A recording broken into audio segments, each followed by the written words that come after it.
And now, live from the Christian Bible Baptist Church studio, your favorite noontime show, The Baptist Lunch, hosted by Pastor Gil Lorena. Alright, magandang tanghali po sa ating lahat. Once again, welcome back to your favorite noontime show, The Baptist Lunch.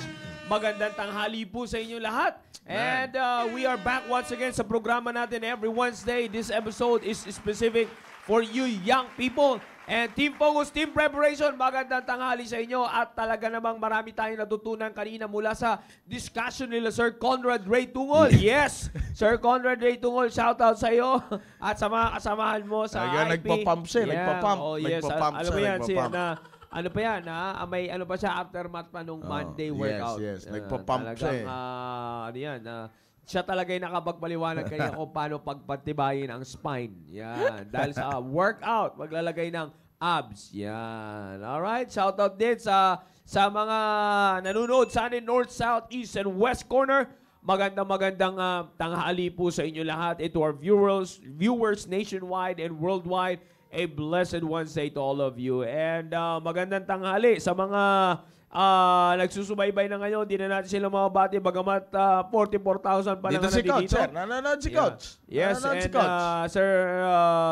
Sir Graymon, magandang tanghali sa Sir Graymon. Yan. And balak niyan talunin yung Team KG. And also Isaac is watching. Hello Isaac. And sa iyo kay Kuya Daniel. Yan. And of course, ayan, like I said, yan. And sabihin nyo lang kami, Coach, kung kailan tayo weeks out. Alright. Sir Maki, magandang tanghali sa iyo. Batihan mo na sila. Alright, magandang tanghali po sa lahat ng mga kapatiran po natin na sir? Ay bumabati sa iyo dyan. Si Jorald. Magandang tanghali po sa lahat po ng mga kapatiran po nating sumusubaybay sa oras po na ito. And thank you for being with us ngayong po tanghali. Just keep tuning in.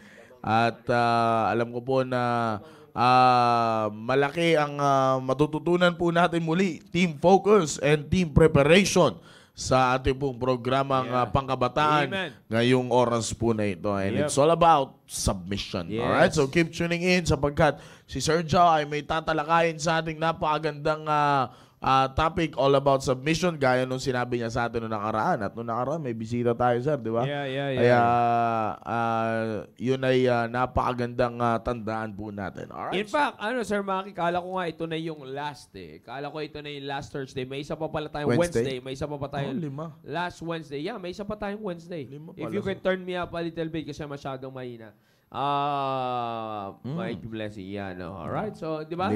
Sabi ko, may isa pa. 30. Kaya kala ko, yung i-discuss ko ngayon, kala ko ito na yung last. Hindi pa pala ito yung last. Pero anyways, maganda yan na mapag-usapan natin ito dahil sabi ko nga sa inyo, young people, it's very important. Again, uulit ko, ang topic natin, let's go to our topic now, pinag-uusapan natin about submission. And it's a great blessing, Sir Maki, kasi etong topic natin about submission ay talagang nakasunod siya doon sa ating katatapos lamang na Men for Christ Conference, which is the Spirit-filled man. Yeah. And lagi nga natin sinasabi doon, Sir Maki, isa sa mga illustrations na binanggit ko doon, you will never be able to become a Spirit-filled man if you are not willing to submit sa banal na Espiritu. Amen. Alright? Kasi let me remind you, young people, Team Focus again, hello Daniel. Alright, Team Focus again, makinig na maigi. Like I said, this is very important for you to understand carefully. Alright? Para na rin sa lahat ng mga nanonood, I already taught this before sa ating Sunday school lesson at naituro na rin sa ito na ating mahal na pastor. At let me remind you of the ministry of the Holy Spirit. The first is indwelling. When you got saved, the Holy Spirit indwells within us. And then, next is the filling of the Holy Spirit. Yung tinatawag natin pagpuspos ng banal na Espiritu. Now, the difference of indwelling from the filling is that, hindi feeling, Filling of the Holy Spirit, yung pagpuspos sa atin ng banal na Espiritu. Alright? Ang pinagkaiba niyan is that, dito na sa pangalawa. Alright? Dito na sa pangalawa. Okay? Pagdating dito sa pangalawa, is that, makikita natin dito, no? Siguro, maganda tanggalin mo na lang yung cord ng sound card kasi yan yung may tape, which I don't know bakit may tape pa dyan. Yan ang tingin kong nagdududa na dyan na may problemang wire. Alright, thank you. And again, so, pag tumunog pa, alam na natin, bala na Sir Maki dyan. So, ito yung sinasabi natin. No, makinig tayo mga kayo. Kasi ayaw ng Diablo na makapag-pay attention kayo dito. Team Focus, again, like I said, I hope you are watching as of this time. Nasa 57 pa lamang po tayo. And again, I'm waiting for your pictures sa mga nasa Team Focus na yan. And of course, team preparation, lalong-lalo na kayo, matatanda na kayo. It's very important that you listen to this carefully. Dahil most of the time ay you are being clouded by this, you have been clouded by Satan with your own philosophies, with your own ideas on living your Christian life. Kaya ganyan ang nangyayari kaya maraming nangyayari kung kailan kayo naghahanda is para sa life of marriage, doon pa kayo nagkakaroon ng problema.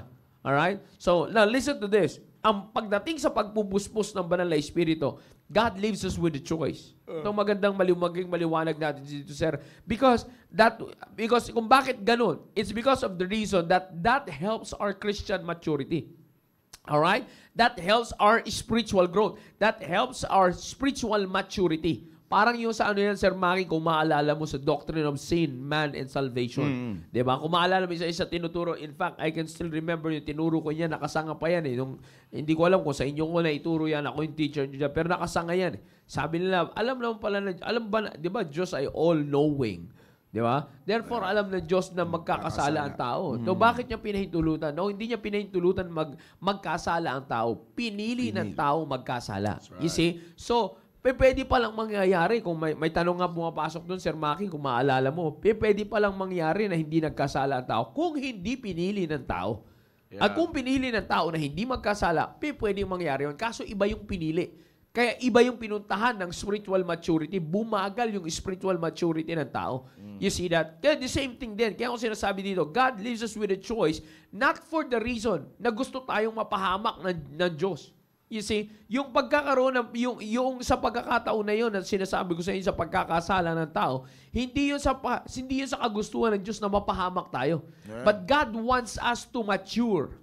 You see that? The same thing din yan pagdating sa ating sa ministry, pagdating na sa banal na Espiritu. Listen to this, yung pagpapasakop ninyo sa Diyos, yung pagpapasakop niyo sa banal na Espiritu. You see, if we're going to not only to the Holy Spirit but even to God the Father and to the Son, you see, to the Lord Jesus Christ, yung pagpapasakop natin sa Diyos. You see, yung pagpapasakop natin sa Diyos, God leaves us with a choice. You see that? God leaves us with a choice. So pag pinag-uusapan natin, bakit niya hinayaan na tayong mamili? Is because, again, like I said, it is for our spiritual maturity. So that He can teach us how to mature spiritually. You see that? Now, kaya ko yung pinapaliwanag sa inyo, young people, because dito nyo, sabi ko nga sa inyo, from your submission to God, dito nyo makikilala ang sarili nyo. In fact, itong gusto kong bigyan ng emphasis na sinasabi ni Sir Maki, kung gusto nyo makilala yung sarili ninyo, pumunta kayo sa pagpapasakop nyo sa Diyos. Man. If you want to know who you really are and your real state right now, yung pinaka-status mo ngayon as a Christian young people, team preparation, team focus, i-check ninyo yung pagpapasakop ninyo sa Diyos. Diyan mo makikilala kung sino ka. Diyan mo makikilala kung nasaan na ang level ng spirituality mo, ang level ng maturity mo as a Christian young people. Diyan mo makikita yan. You see, sabi nga natin, marami na tayo na pag-usapan dito, Sir Maki, about submission. Nandiyan dyan yung power of resistance. You see that? Now, going back to our text, para mabasa natin yung ating text, sabi ng Bible, James chapter 4, verse number 7, submit yourselves therefore to God. Resist the devil, and he will flee from you. You see that? Now, kung makikita nyo dito, He will flee from you. You see, your resistance, your power of resistance relies on your submission to God. You see that? At ang makikita nyo dito kung gaano kalakas, Sir Maki, yung power, it's not only that you will have the power of resistance, but the devil himself will flee from you. Nakuha niyo ibig ko sabihin? Hindi lang mariresist mo siya. Siya mismo ang lalayo sa'yo. Yep. If you have the power of submission, if you have the submission, kung meron kang pagpapasakop sa Diyos, You see, sabi ko nga sa inyo, pinaliwanag na namin sa inyo yung word na submission na yan. Next week, babalikan natin yan, yung mga ganyang pag-uusap para may maganda pa tayong pag-uusapan dyan na pinakapangpatapos natin dito. Hindi, ngayon ko sana babanggitin nyo, pero hindi ko muna itutuloy yan doon. Balik muna tayo dito. If you want to know yourself, kung ano na yung estado mo bilang isang Kristiyanong kabataan, you check your submission to God. Sabi ko nga, eto nga, Sir Maki, lagi natin nababanggit ito eh. You see, lagi natin ito nababanggit. Magtatapos na naman ang August. Yeah. Halimbawa doon sa July, from the past months of this year, 2023, how's your submission to God? Diyan mo makikilayan, it should be growing. Kung kumbaga yung percentage ng pagpapasakop mo sa Diyos, dapat tinatrack mo yan. Amen. Because sabi ko nga sa inyo, that from there you will know, from there you will see your true status of Christianity. You see that? Like I said, tinan mo, for example, halimbawa, kung nung July, nasa 50% ka na ng iyong submission to God.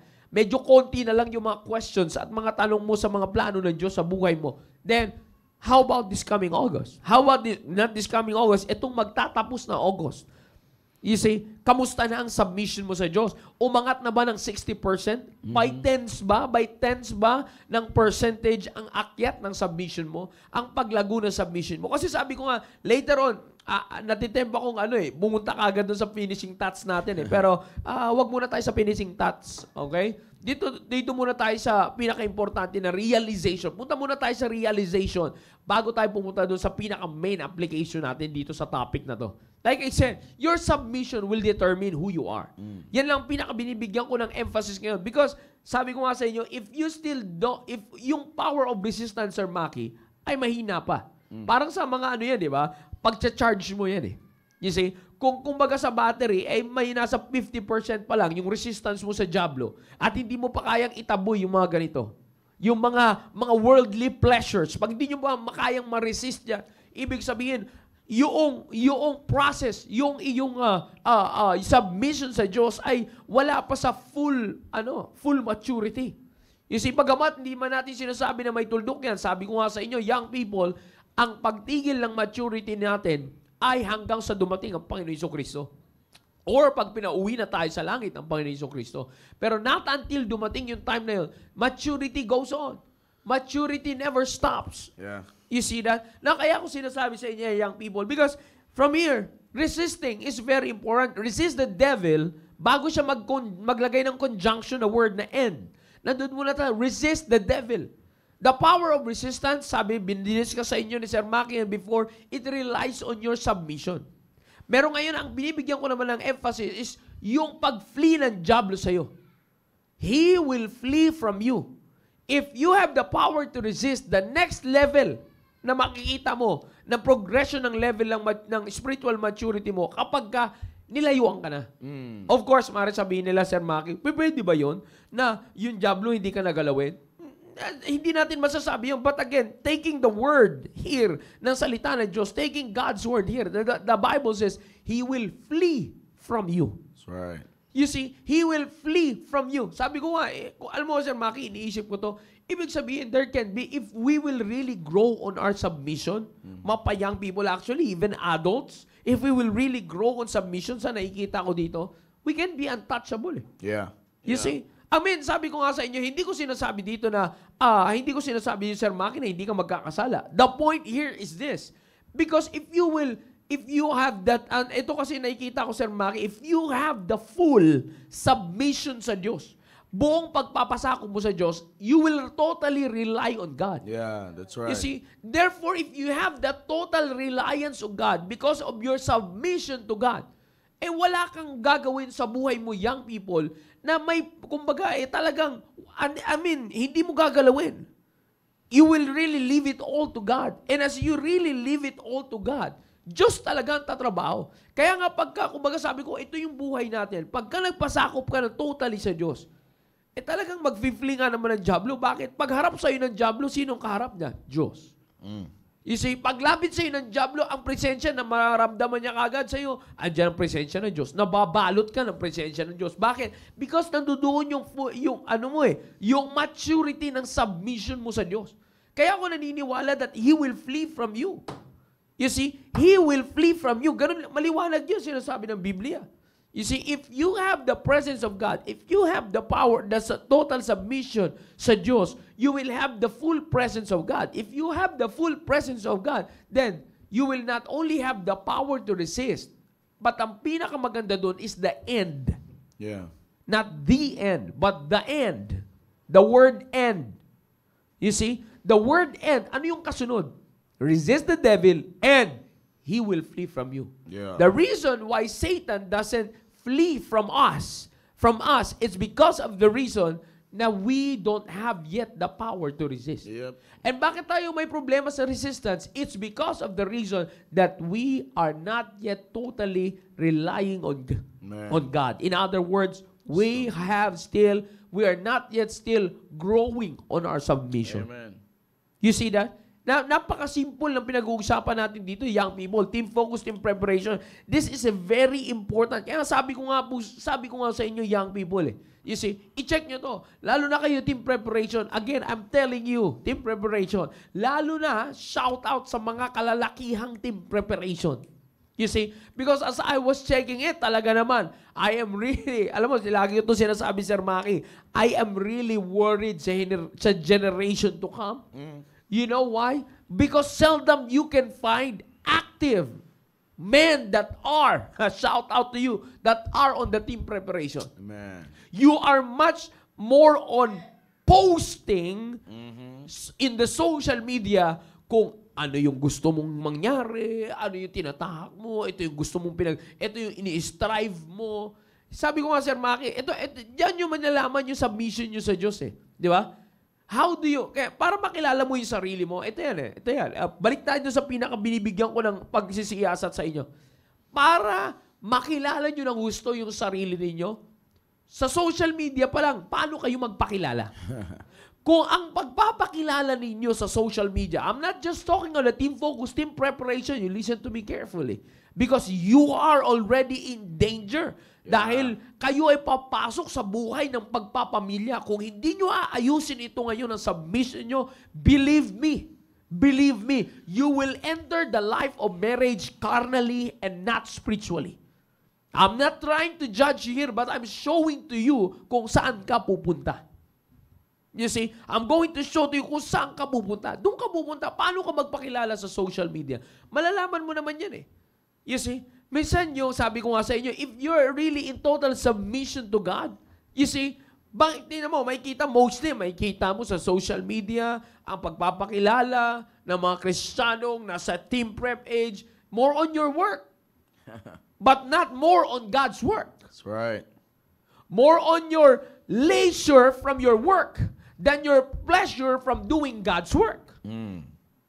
Diba? You see, you check yourself. Sabi ko nga sa inyo, anong mas promoted mo sa social media pagdating sa pagkatao mo? Yung trabaho mo at kalagayan mo ngayon, earthly, you see, humanly, or iyong pagpapakilala spiritually. Sabi ko nga, very simple. Kaya sabi ko sa inyo, dito nyo makikilala ang sarili nyo. Yeah. You see, para sa inyo, ito nga, napakadali nito, para sa inyo, mga team preparation, gusto nyo makahanap ng maayos na mapapangasawa, i-check nyo kung yung lalaki or yung babae ay may total submission sa Diyos. Yep. I guarantee you, you will have a good, I'm not saying perfect, that's not sinning, but I'm telling you, you will be able to have a maturing husband to be and a maturing wife to be. Yan ang babagsak sa inyo kung yan ang titingnan ninyo.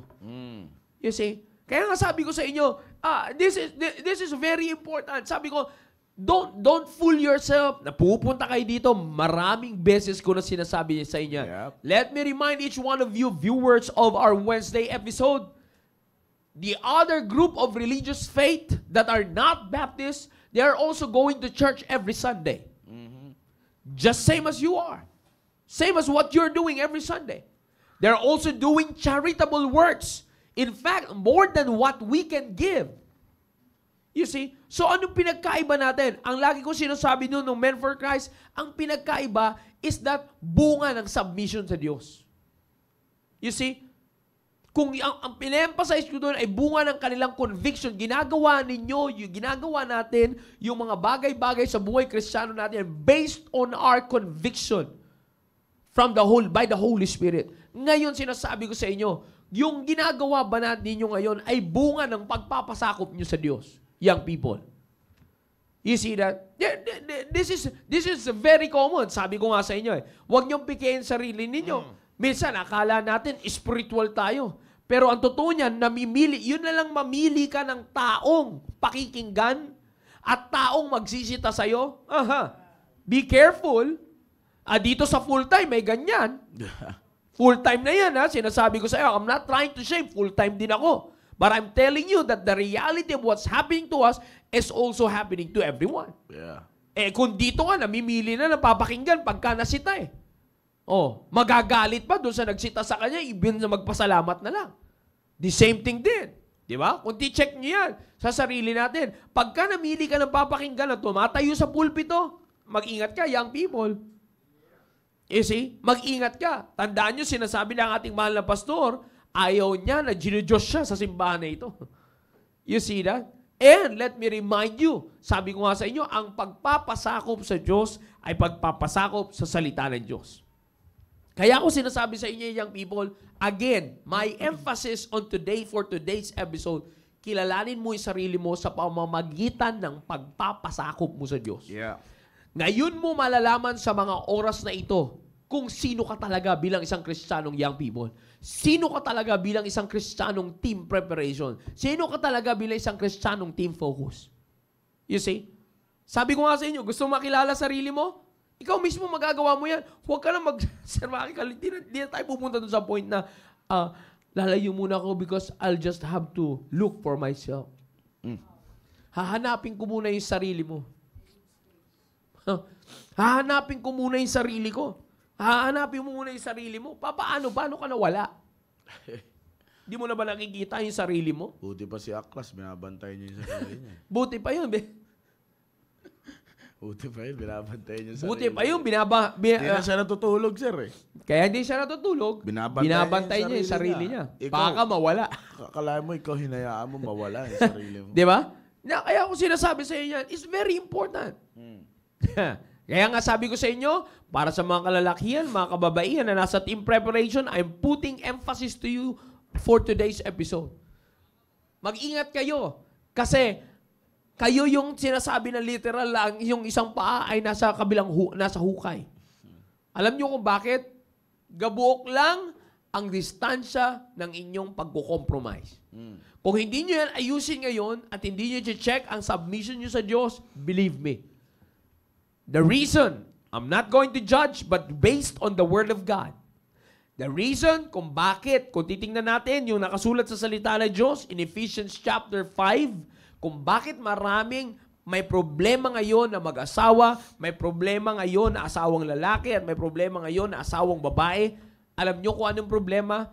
Failure on submission to God. Bakit may sa husband tsaka wife? Bago sinabi sa wives, submit to your own husbands, at bago sinabi na husbands, love your wives, ano munang sinabi doon? Submit yourself to God. You see? Maliwanag yung sinabi doon sa book of Ephesians chapter 5. You can check it. Nandoon muna sinabi na submit yourselves. Let's go to it para makita natin. Babasahin ko lang sa inyo. Sabi dito, Ephesians chapter 5. Sabi niya, verse number 21, submitting yourselves one to another in the fear of God. You see? Nandoon yung fear of God, and your submission to the fear of God is submission to God. Yeah, that's it. Yeah, sinasabi ko sa inyo, napaka-importante ng bagay na ito. You have to be serious on this matter, young people. Kaya sabi ko nga sa inyo, bigyan ko kayo ng magandang halimbawa. Ilan sa mga team preparation na lalaking nanonood ngayon? Halimbawang magpa-check ako ng assignment kay Sir Antonio. Sir Antonio, if you're hearing me, ilan kaya ngayon ang consensus natin ng mga team preparation na lalaking nanonood ngayon? Di ba? You see? Wala. But ang pinaka rason natin? Busy sa work, busy sa ganito, busy sa ganyan. You're too busy on your physical things. Yeah. But you've never been busy for your spiritual things. That's right. You see? Kaya nga sabi ko, mamaya, Sir Maki, I'm going to wait for the men na naka-attend ng Men for Christ conference. Mag-aantay ako mamaya ng magte-testimony na naka-attend sa Men for Christ conference. Kung talagang may lalaking umattend sa Men for Christ conference mula sa simbahan na ito, mapayang, lalo na sa inyo mga young men from the team preparation, I'll wait for you in the pulpit. Let's say. You see? Kaya nga sinasabi ko sa inyo, napaka-importante nito. You see? Kaya ito nga, nababasa ko dito eh. Sayang yung mga pangapangalan na Team Fearless, Team, ano pa yan? Ano pa yung mga team nyo doon? Steadfast, Team Purposeful, Patient. Team Patient, ano pa? Scalawags. Team Scalawags. Hindi, yung apat na yun. Kung yung apat na yun, you will never be patient, you will never be steadfast, you will never be fearless, you will never be Patient. patient, steadfast, fearless, purposeful. None of that will happen to you as you prepare if you are not going to submit yourself to God. I'm telling you, hindi mo makikita yung apat na yan sa'yo. Alam nyo, baka hindi nyo pa naiintindihan kung bakit yan ang pangalan ng grupo ninyo. You see? Baka hindi nyo pa naiintindihan kung bakit ganyan pa ang pangalan ng grupo ninyo. You see? Na kaya ko sinasabi sa inyo, kaya yan pinangalan sa grupo ninyo para yan yung ma-adapt ninyo. Yeah. Na attitude bilang isang Kristiyanong pero fearful ka naman. Bakit ka fearful? Imbis na fearless, fearful ka. Bakit? Because hindi ka makapag-submit. Kaya ka puro takot kasi hindi ka makapag-submit. Uy. Sino ba mga fearless? You see that? Kaya ka impatient sa pag-aasawa kasi hindi ka makapag-submit. Gusto mo nagmamadali ka. Gusto mo kahit sino na lang, Lord. Pwede na. You see that? Sino pa yon? Ay, mahirap niya kung nagpo-post ka pa sa social media na para ka na sige na, ligawan niyo na ako. Please lang, mahirap yan kung ganyan pa yung attitude mo. Hindi lang yon. You see? Ano pa yung purposeful. Bakit no purpose at all ka? Yeah. Pati leader na lang kwenta eh. Di ba? Sino pa yung ano ba isa? You're not steadfast. Yeah. Bakit? Bakit ganun? Ba't kabaliktaran ka lahat ng apat na pangalan ng grupo ninyo? You know why? Check mo yung submission mo sa Diyos. Amen. Check mo. Kung bakit hindi ka steadfast sa prinsipyo ng salita ng Diyos, check mo sa vision mo. Kung bakit fearful ka, imbis na fearless ka, naiwanan yung i-sacrifice yung pangmundo kaysa para sa Panginoon, check mo sa vision mo sa Diyos. Kung bakit impatient ka, imbis na patient ka, check mo sa mission mo sa Diyos. Ano yung isa? Sabi ko, purposeful. Kung bakit hindi purposeful yung pag-aasawa mo at paghanap mo ng mapapangasawa, check mo sa mission mo sa Diyos. You see, this is very important. Again, this is a serious matter. Yeah. The same thing ito na sinasabi namin sa Team Focus. You see that? The same thing na sinasabi namin ito sa Team Focus, napaka-importante nito. Because if you are not going to take this seriously, I'm telling you, sabi ko nga sa inyo, talagang mahihirapan kang kilalanin yung sarili mo kasi lulukuhin ka at lulukuhin ang dyablo sa pagkatao mo. At lalong-lalo na, paglalaruan niya ang pagkakristyano mo. If you are not going to submit yourself. Yeah. You see? Sir Maki, may gusto kayo dagdag. Sir, alam mo yung kanina yung sinasabi mo that you have to check yourself if you're submitting yourself fully sa Diyos kasi nandoon ang lahat. Maganda yung tinalakay ni Sir Joe. The very important part there is the end. Diba? Yung word na end. Yeah. And the devil will flee from you. No, alam nyo minsan kasi meron tayong mga minsan biro, Sir John, na mukhang paborito ka ng Diablo. Naalala ko yung sinabi ni Pastor nung Sunday morning ba? Sunday morning ba? Sunday afternoon. Kalahin mo may bansag sa'yo na habitasyon ka ng Diablo. Diba? Yeah. Ang bira, napakahirap nun. And if you will take it seriously, Team Focus, Team Prep, the message last Sunday afternoon, don't play with the devil. Yeah. I'm telling you, itong pinag-uusapan natin ngayon, napakahalaga nito sa part na yun. Yeah. Kaya minsan maraming kabataan na nakikipaglaro sa Diablo, it seems like, marami naman ang gumawa niyan eh. Bakit yung ibang kabataan na yan, nakabalik din naman sa simbahan. Diba? Diba? Talagang pambira, kung titingnan mo, mukha namang tama rin naman eh, no? Yeah, Mukha yeah. namang tama, mukha mo. Pero, kung titingnan mo ng maigi, sabi nga ng ating mahal na pastor, huwag ka na maipaglaro kasi hindi mo alam kung gaano kalakas yan. Yeah. Hindi mo alam kung gaano kalakas yan. Kaya ang pinakakailangan mong gawin is submission. Now, in order for you to see the importance or how important submission is sa buhay mo, tingnan mo lagi that submission will be your vision. No, pag natuto kang mag-submit, makikita mo kasi katulad nung nababanggit ng ating mahal na pastor sa pulpit, di ba? Pag ikaw ay sumuway sa salita ng Diyos, alam na kaagad kung anong dulo mo eh. Wala pang sumuway sa salita ng Diyos na nagkaroon ng maayos na ending. Di ba? So if you will not submit to yourself, you visualize, okay, I will choose not to submit sa salita ng Diyos kagaya ng sinasabi ni Sir Joe fully. O I will not choose to submit doon mismo sa prinsipyo ng salita ng Diyos. Then, na-visualize mo ba kung ano magiging end mo? Diba? Ang problema niyan, eto yan, young people. You just think that you can visualize your ending without without you submitting yourself to God and to His Word. No, you can't. Mukha lang, sabi ko nga mukhang kita mo naman Kaya nga, sabi mo nga, di ba, minsan sinasabi, ang katagan lumalabas sa bibig natin, para namang okay din Di ba? Mukha namang okay din sa simula. Pero sa simula, okay din. Which is, biblically, yan ang sinasabi ng Bible. Sa umpisa, mukhang okay yan. Pero hindi mo gugustuhin ang dulo niyan. Bakit? Because ang pinag-uusapan is submission. Kaya nga, di ba, if you can remember, the verse, book of Proverbs, na sabi doon, where there is no vision, the people perish.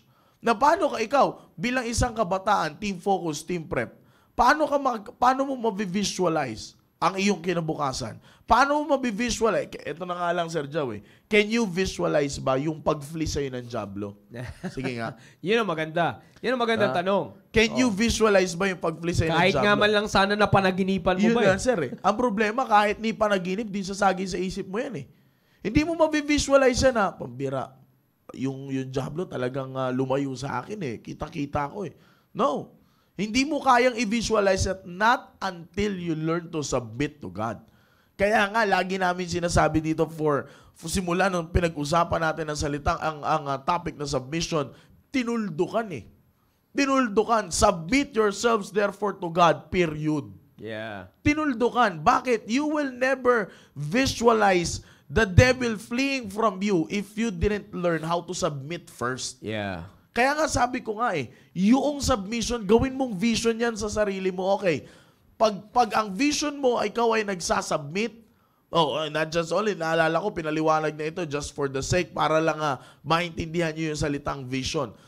Nung pinaliwanag to ng ating mahal na pastor, hindi lang ito yung parang iisipin mo lang basta, no. Pag sinabing vision, yan talaga yung gagawin mo. Hindi lang yung parang naisip mo lang, pero hindi mo gagawin. Minsan maraming ganyan. Naisip mo nga, sabi nga natin, sinabi na nga, gagawin pa. Ito rin, parang ganun din, naisip na nga, gagawin pa. No. Pag sinabi ng Bible that vision, ibig sabihin, you will put it into application.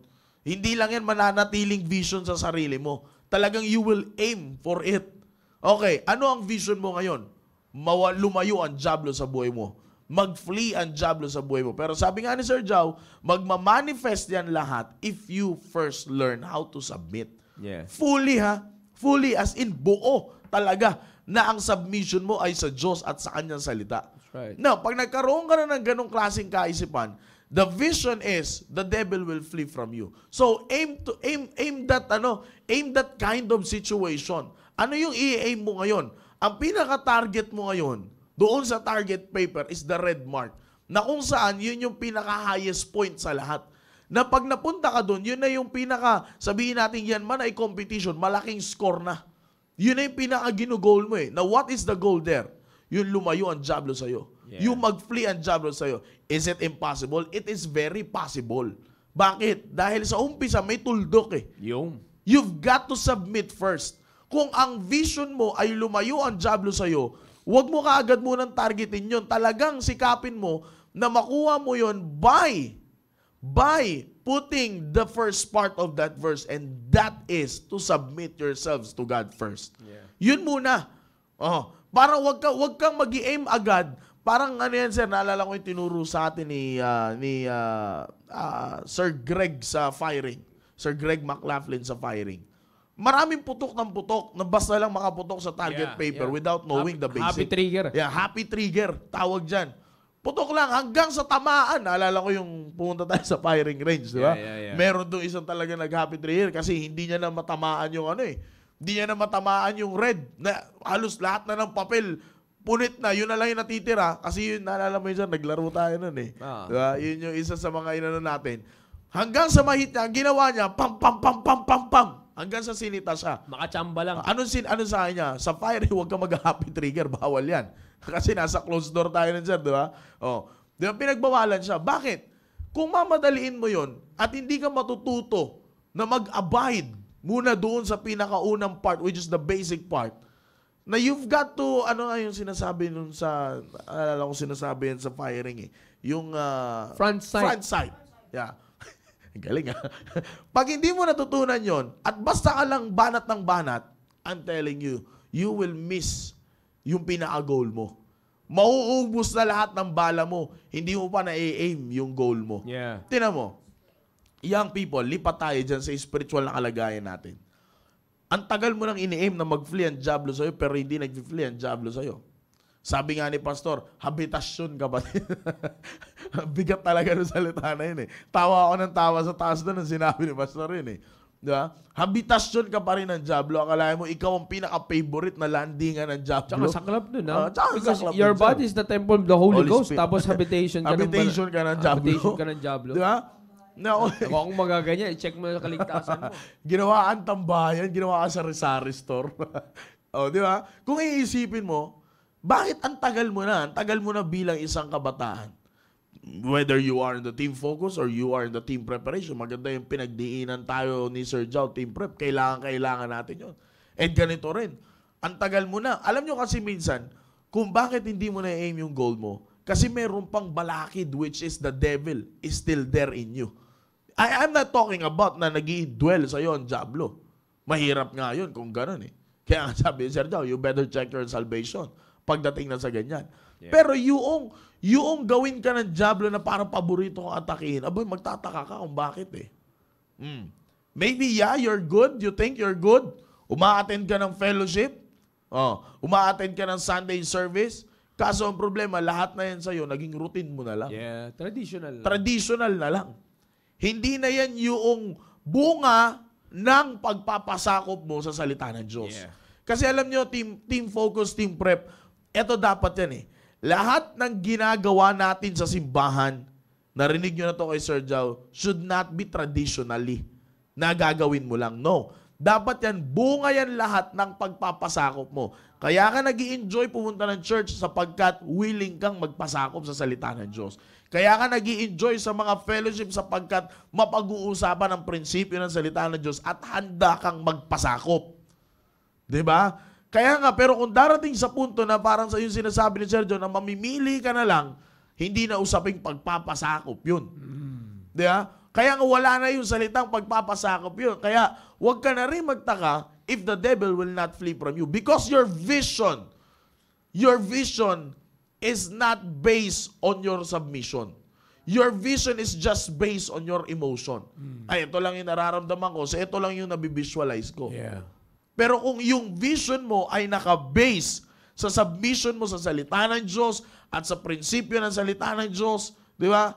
Pag yun ang vision mo, you will not perish. Yeah. Kaya nga di ba dun sa book of Proverbs sabi, he that keepeth the law, happy is he. Yeah. Masaya, magiging masaya ka, magiging fruitful ka. Bakit? Yung vision mo, saan ka, ano ang saklaw? By keeping the law. And when we say you are keeping, you will keep the law. That simply shows that you are willing to submit sa salita ng Diyos. Kaya nga, if you will not keep the law, you don't have the vision to keep the law. Ganun lang naman kasimple yon. Kaya nga, ang tanong, anong vision mo ngayon? Saan naka-base ang vision mo? Yeah. Sa emotion or sa submission? Kung sa emotion yan, tatagal ka sa church, pero hindi ka tatagal sa pinag-uusapan sa simbahan. Nakuha niya yung young people. Darating ang punto ng pagkakataon, nakakalungkot man. Yung sinabi ni Sir Joe, you will post sa social media, alam niyo, pinakamasakit na salita dyan, para mo lang nilalako ang sarili mo. Di ba? Masakit man pakinggan, but the truth shall set us free. Yan ang kailangan na makita ng mga kabataan ngayon, Team Focus and Team Prep. Yung katotohanan na yan. Kaya be careful when you post something sa social media. Di ba? Kailangan yung bigyan pansin yan. Maaring Bible verse gagamit mo, but how you treat the message of the verse, wag na wag mong gagamitin yan. How you interpret the message of the verse. Mag-ingat tayo, kapatid. Mag-ingat tayo dyan.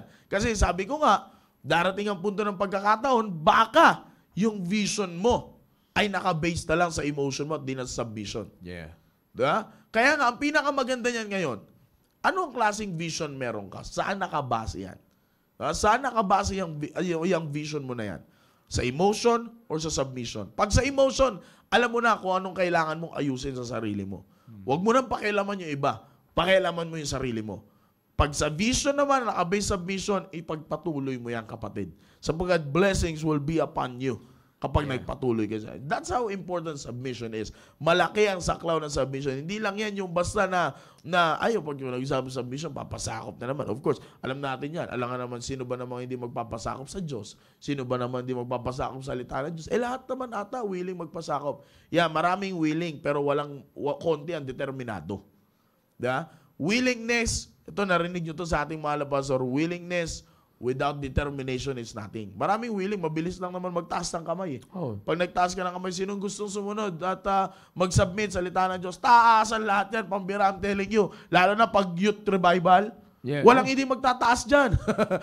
Walang hindi magtataas dyan. Lahat magtataas. Pero ang mananatili dyan, yung may determinasyon na magpasakop talaga sa salita ng Diyos. Ganun lang naman kasimple. Sir Jao. Alam nyo, again, like I said, isa lang emphasis natin bago kami magtapos. Isa lang emphasis natin ngayon dito, young people.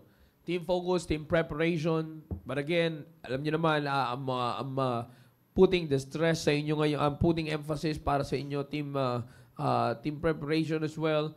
Dahil kayo ang kayo ang kumbaga, kayo ang papasok sa isang stage ng buhay that you will reproduce another generation. Yeah. You see, kaya pinagtutuunan ko kayo ng pansin. Kasi sabi ko sa inyo, pagka itong bagay na ito, napakasimple ito, but sabi mo man lagi niyong naririnig, sabi ko nga sa inyo, back at you. Pabalikan ko lang kayo ng simpleng katanungan. Kamusta? You see? Kaya niya sabi niya boss, kamusta? Ganun lang. You see? Ano lang lagay? Hindi ka na mapalagay. Ganyan lang naman yan. Boss, kamusta? Ano nang lagay? Sinong sumunod at sinong sumuway? Di ba? Ganyan lang naman yan. Kasimple. You see? I-check yourself. Be honest. Kaya sasabi ko nga sa inyo, tandaan nyo, kung hindi kayo kung itong bagay na ito, ang submission, you will not take this seriously, believe me, Satan will play your Christianity. And before you know it, matagal ka nang pagmumukhaing mangmang ng dyablo. Yeah. You see? Totoo yung sinasabi natin dito, masakit. Pero sabi ko nga, isa lang ang tanong why does the devil enjoy being in company with you? Yun. Bakit kaya? Alam mo sir, nakakalungkot na nasasaktan sila sa sinasabi ng salita ng Diyos, pero hindi nila nakikita yung sakit na kayang idulot ng pagdiduel ng dyablo sa buhay nila, no? Yeah. Minsan, Buti pa yung kape ko matapang Buti pa yung kape ko lumalaban. Shout out from Canlas Family, Chicory. Buti pa yung kape ko fearless Ha? Yeah? Buti pa yung kape ko fearless. Fearless. Oh, sabi nga ni Sir Emilio, fearless ang pinakamalago. Fearless, ha? Kasi kumanta kami kanina sa tire. Ganun. Ganun ba yan? Iba rin yung basehan mo, boss. Anyways, again, kaya ako sinasabi sa inyo yan, ito yung actually, ito lang, sir. Nabanggit mo yan, Sir Maki. Total, binanggit mo na yan. O, ito na lang ang simple. Sana naman, hindi lang sa Tyro. Di ba? Yan ang sinasabi ko Dali lang daw sa Tyro, recorded daw kasi. Hindi, ito na yung sinasabi ko sa inyo. Tingnan nyo, ito yung tinuro mo, Sir Maki, di ba? This is your topic dun sa Men for Christ Conference. Yeah. Malalaman mo kung lumalagong submission mo, check mo yung bunga sa buhay mo. The 9 flames of Reka. I-check mo yung bunga sa buhay mo.